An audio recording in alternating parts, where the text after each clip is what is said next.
No, uleti. A to budete pívat. Koukej a potichu. Zahrádky i kolek jsou plné strašných květin. A proto i náš karneval bude karnevalem chytře.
Vozík byl kapánek rozvěděný, ale když uviděl svoji hezkou tanečnici, rychle se učesal a udělali s površínkou hezký pán.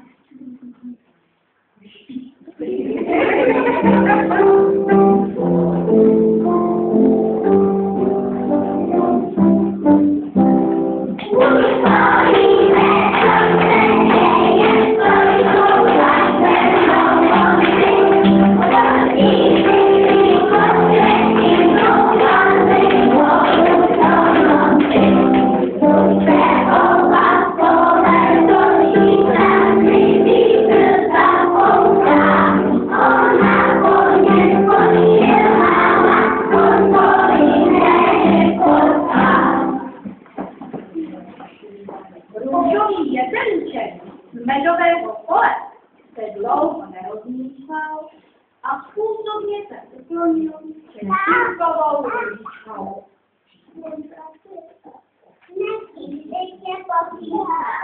Varovala jetelíček fialová masíčka a šípková růžka jedině víc zrůžověla a odevřela se. Jetelíček dal růžičku za ruku a opravdu měla jít netonkou ve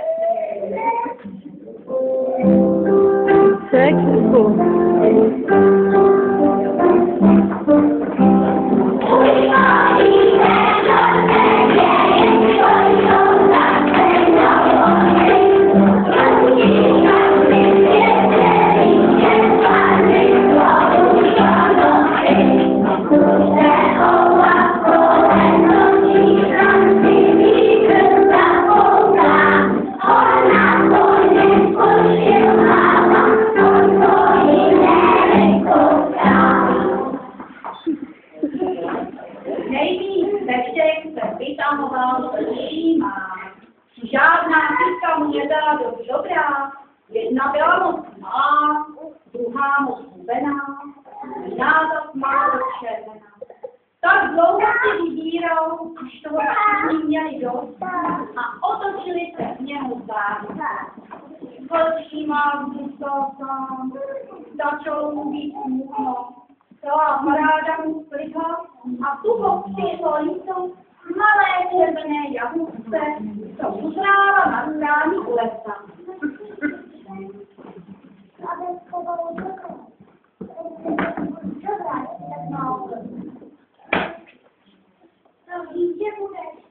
Zaradoval se všichma a byl šťastný, že nezůstane na sebe.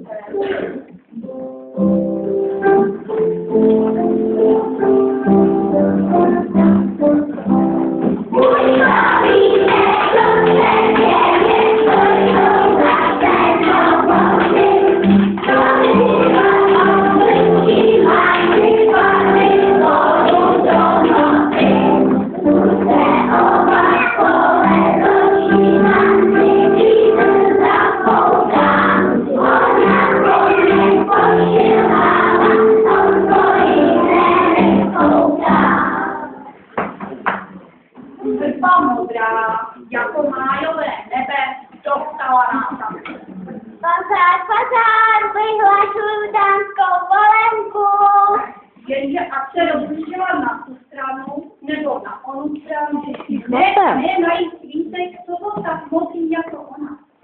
Skoro chtěla dámskou vojenku tušit, když se potkalo zastínkání a mezi tehdy kostřice vykousil konek.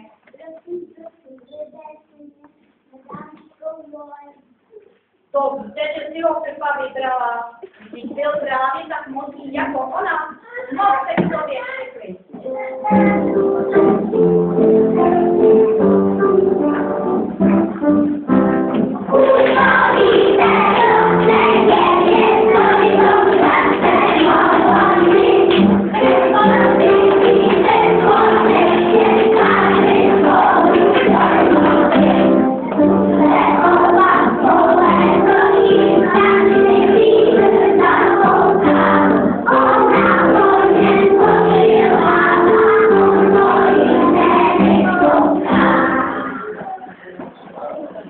Oranžová řeřicha bytě přeskočila dole a uháněla svoji nohy stačily, aby tu slávu nezmeškala. Do cesty se jí připletl měsíčný zahradník.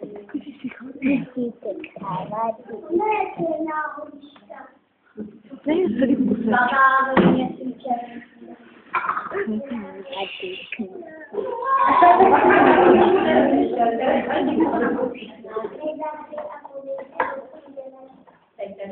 Popadá ho za ruku, tam se dívá do děka, ale přišli stále.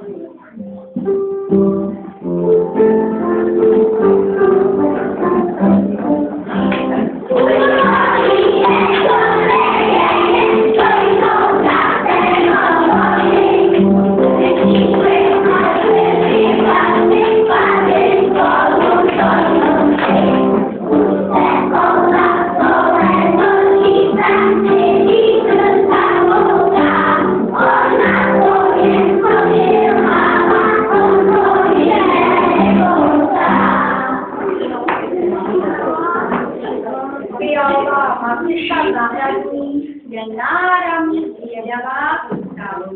Zkoumá svět svým černým okem a městí nevíde. Všimla si, že u cesty sedí opuštěný bobák a půzák. Bobák si začal stěžovat.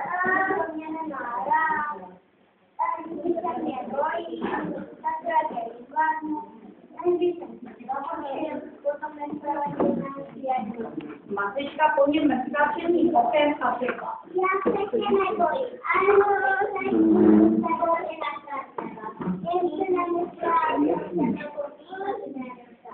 Bobák přestal říkat, onem si narovnal krvená záda a prohlásil. To je krytý. A teď se následovat.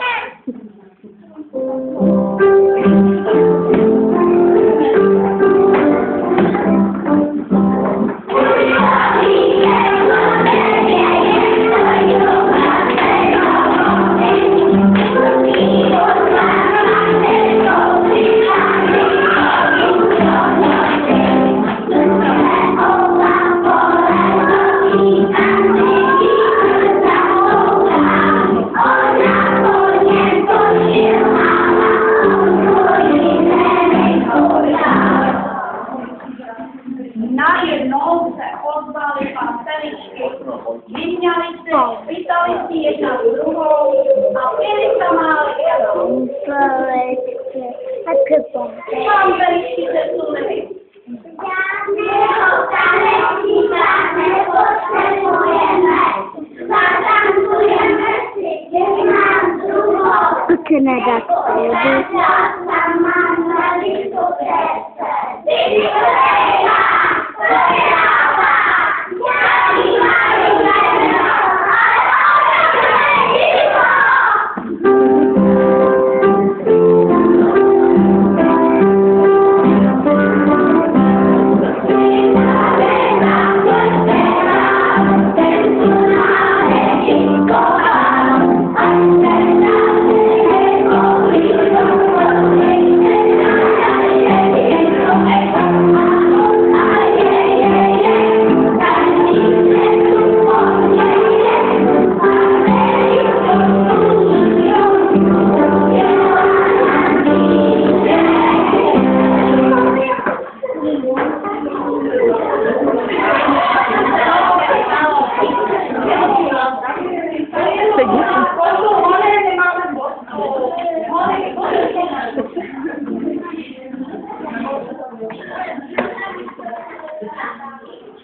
sluníčko se rozlobilo. Cože? Já se létem uspořádalo a vymyslelo Májový pravidlo, že nadělat výděje. Ani náhodou. Sluníčko se urazilo a schovalo se za dřevínek lesa. Ráno se byla tma, na louce nastal zmatek, všichni se mátali, padal jeden z druhého a prostě. Vystám sluníčko, ale aspoň na jeden poslední taneček. Ale sluníčko trucovalo a tak si vzpomněli na měsíček. Poslyš na měsíčku, ale aspoň na jeden poslední taneček. Ale měsíček neslyšel. Vyspával, protože ještě nebyl jeho čas. Kytičky svěsily hlavy, smutně seděli v černočerné tmě a bylo jim jasné, že jejich májový karneval neslavně skončil. A najednou v té tmě zablikalo světýlko. A začal druhé a třetí. To svatojánci spěchali po svých kytičkách na poslední taneček. A bylo to tak krásné, že všichni zapomněli na karneval i na diskotéku a jen se tiše dívali a připadali si jako pohádky. Jak Filipe?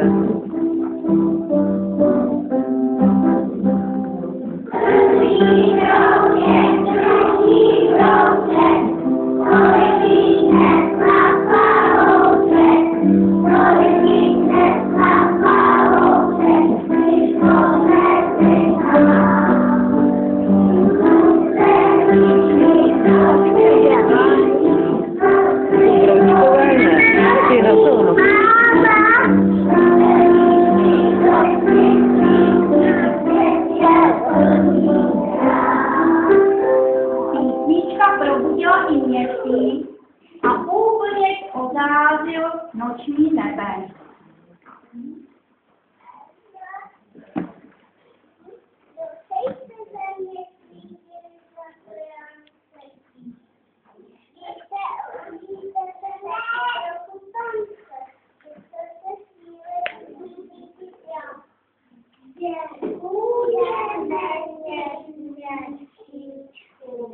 Batojánci pověsili lucerníčky na šípkový keř a začali k sobě hledat tanečníky.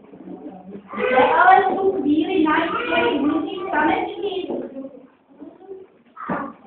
Ale to přece není problém. Jsme tady my jsme se nuté.